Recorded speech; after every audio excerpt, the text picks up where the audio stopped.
आप सभी को सादर जय श्री राम, जय श्री कृष्ण।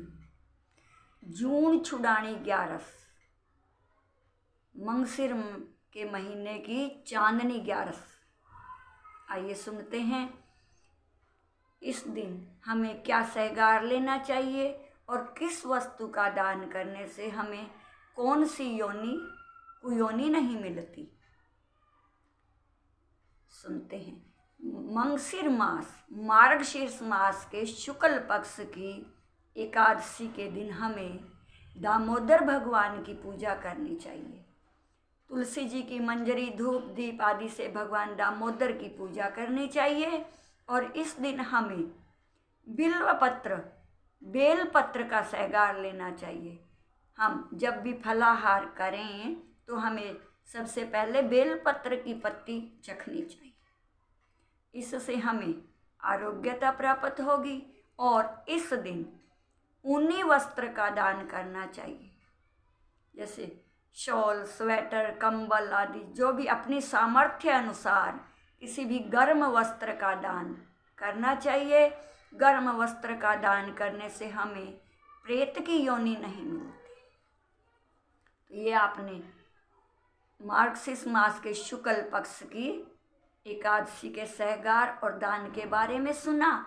आइए साथ में मोक्षदा एकादशी की कथा भी सुनते हैं। बोलिए विष्णु भगवान की जय। एक समय श्री युधिष्ठिर बोले, श्री कृष्ण भगवान से बोले कि हे भगवान, आप सबको सुख देने वाले हैं, सब जगत के पति हैं, इसलिए मैं आपको नमस्कार करता हूँ। आप कृपया करके मेरे एक संशय को दूर कीजिए। मार्गशीर्ष मास के शुक्ल पक्ष की एकादशी का क्या नाम है और इस दिन कौन से देवता की पूजा की जाती है, इसकी विधि क्या है। हे भगवान, मेरे इन प्रश्नों का उत्तर देकर मेरे संदेह को दूर कीजिए। इस पर भगवान श्री कृष्ण बोले, हे राजन, आपने अत्यंत उत्तम प्रश्न किया है। आप ध्यान पूर्वक सुनिए।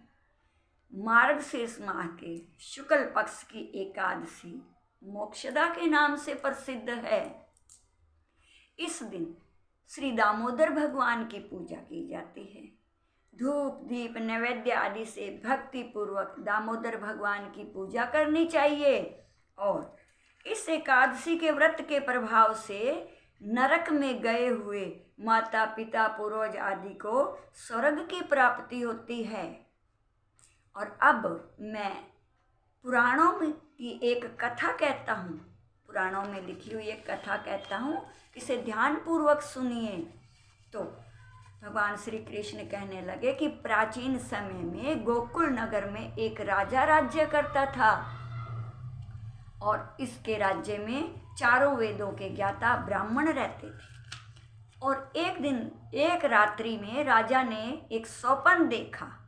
राजा ने अपने पिता को नरक में पड़े हुए देखा।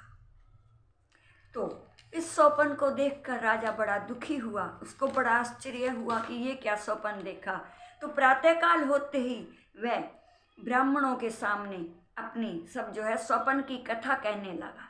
राजा बोला, हे ब्राह्मणों, रात्रि को मैंने स्वप्न देखा। स्वप्न में मैंने अपने पिता को नरक में पड़े हुए देखा और उन्होंने मुझसे कहा कि हे पुत्र, अब मैं नरक भोग रहा हूँ, मेरी यहाँ से मुक्ति करो।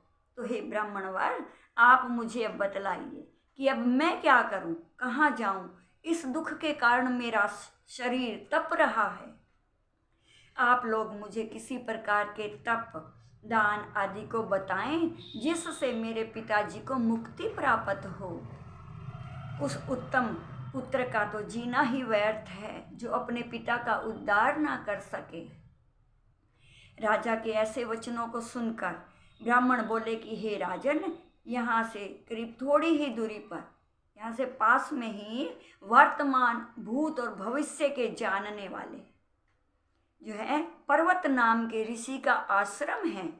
आप सब यह सब बातें उनसे जाकर पूछिए, वे आपको इसकी सब विधि बता देंगे, आपका समाधान करेंगे। तो ऐसा सुनकर राजा पर्वत मुनि के आश्रम पर गया। उस समय चारों वेदों के ज्ञाता पर्वत मुनि दूसरे ब्रह्मा के समान बैठे थे। राजा ने जाकर उनको साष्टांग प्रणाम किया। पर्वत मुनि ने उससे राजा से जो है सांगोपांग कुशल क्षेम पूछी, सब समाचार पूछे और अपने आने का कारण पूछा। तब राजा बोले, हे देव ऋषि, आपकी कृपा से मेरे राज्य में सब कुशल हैं, परंतु मेरे मन में एक अशांति रहती है, उसका कुछ उपाय कीजिए। ऐसा सुनकर पर्वत मुनि ने एक मुहूर्त के लिए कुछ समय के लिए अपने नेत्र बंद कर लिए और भूत और भविष्य को विचारने लगे। फिर पर्वत मुनि बोले कि हे राजन, मैंने योग बल के द्वारा तुम्हारे पिता के समस्त कुकर्मों को जान लिया है। उन्होंने पूर्व जन्म में जो है कामातुर होकर सोत के कहने पर अपनी पत्नी को, एक स्त्री को ऋतुदान मांगने पर भी नहीं दिया। उसी पाप कर्म के फल से तुम्हारे पिता को नरक में जाना पड़ा। तब राजा बोले कि हे भगवान, मेरे पिताजी के उद्धार हेतु आप मुझे कोई उपाय बतलाइए। तब पर्वत मुनि बोले कि हे राजन, मार्गशीर्ष मास के शुक्ल पक्ष की एकादशी जो होती है मोक्षदायी एकादशी है, तो इस एकादशी को आप उपवास करें और उस एकादशी के जो पुण्य का जो फल है वो उस पुण्य को अपने पिता को संकल्प छोड़ दें। इस एकादशी के पुण्य के प्रभाव से अवश्य ही आपके पिता की मुक्ति होगी।